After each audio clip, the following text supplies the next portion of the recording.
Bay Company, HBC, was granted a charter to conduct trade in Rupert's Land, which was defined as the area drained by the rivers flowing into Hudson Bay. Historically, the term Northwest Territory was loosely applied to the vast lands north and west of Lake Superior. The region to the west and northwest of Rupert's Land was generally referred to as the Grand Nord by the traders. The Northwest Company opened this region to the fur trade with the Cree, Dean and Inuit inhabitants in 1778 when Peter Bond crossed the Methi Portage, and they held the virtual monopoly over trade in the area until 1815. The territory's name first became official in 1859 with the British Indian Territories Act, which established British jurisdiction over lands not in Rupert's Land or British Columbia, which was called the Northwestern Territory. This included all of what is now the Yukon Territory, the provinces of Alberta, Saskatchewan, as well as parts of Manitoba. In 1866 the colonies of Vancouver's Island, British Columbia, and Stikine Territory were joined, reducing the size of the Northwestern Territory. In 1868 the Canadian Parliament passed the Rupert's Land Act, which authorized the acquisition of Rupert's Land and the Northwestern Territory from the HBC for the sum of £300,000. On June 23, 1870 an Imperial Order in Council transferred Rupert's Land and the Northwestern Territory to Canada, when it was renamed the Northwest Territories. The area included all of present-day Yukon Territory, Alberta, Saskatchewan, and parts of present-day Northwest Territories, Nunavut, Manitoba, Ontario, Quebec, and Newfoundland and Labrador, but excluded most of the Arctic Islands. With the creation of the new district of Keewatin in 1876 the Northwest Territories is split into two parts, bracketing the new district. In 1880 an Imperial Order in Council transferred British title to the Arctic Islands to Canada, and these were added to the geography of the Northwest Territories. In 1881, Manitoba's boundaries are extended to the north, decreasing the size of the Northwest Territories. In 1882 districts called Assiniboia, Alberta, Saskatchewan, and Athabasca were created within the area of the Northwest Territories. In 1895 the Northwest Territories consisted of the following districts: Yukon, Mackenzie, Franklin, Athabasca, Alberta, Saskatchewan, Assiniboia, and Ungava. In 1898 the Yukon Territory was established as a separate territory, and Quebec's boundary was moved north the same year. In 1905 Alberta and Saskatchewan were created from the southern portions of the Northwest Territories. In 1906 the Keewatin is transferred back to territory, and the hyphen was dropped with the passing of the Northwest Territories Act, circa 62, RSC 1906.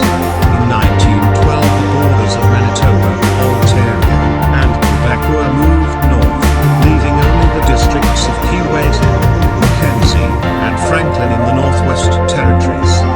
Thereafter, the NWT became synonymous with Canada north of 60.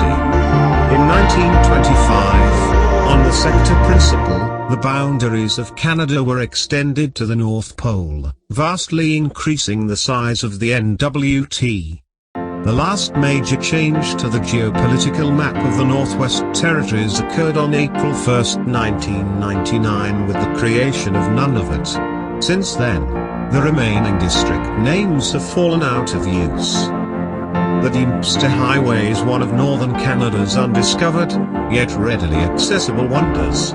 If you live in Inuvik, Seshakal Fort McPherson, you've probably driven it on your trips outside, but not many Yukoners have seen more than the first few miles of it. But even after about the 30th time, I find that driving north across the Arctic Circle is a thrill, and the Dempster Highway is one of only two roads in North America that cross that invisible, magic line.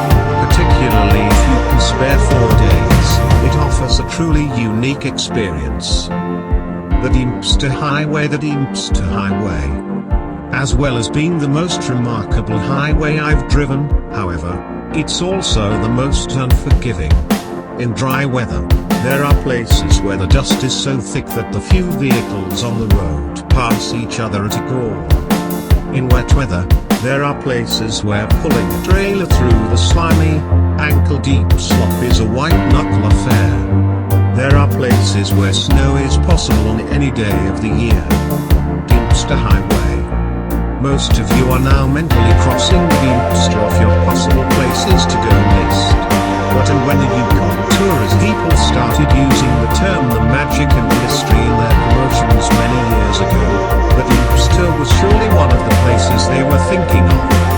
But history is fascinating. The wildlife viewing potential is high, and the scenery is breathtaking.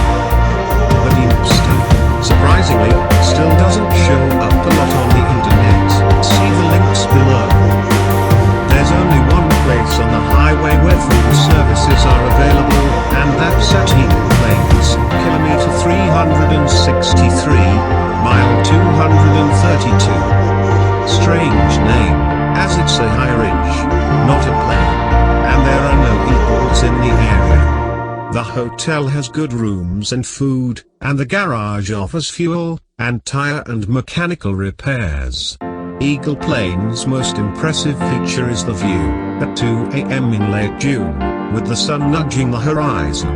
The land just goes on forever. There are several excellent campgrounds along the highway, with Tombstone at the south end and Jack, formerly Chuck, overlooking the Mackenzie Delta, being my favorites. Once you get to Inuvik, a drive or flight to Tuktoyaktuk is a must. Air offers daily flights with pilots who truly love the country, and the view of the millions of lakes and channels of the Mackenzie Delta is almost beyond belief. Plan on 4 or 5 days for the whole trip to Inuvik and Duke. If your schedule or vehicle doesn't allow for that, a day trip up to Chapman Lake at kilometer 117, mile 73, will give you a glimpse of the country, without reaching any of the bad parts of the road. As with all of our roads, the secrets to really enjoying the Dempster are to go prepared, and to travel with an open mind. Let the country take over, regardless of where you live. It has a lot to teach you.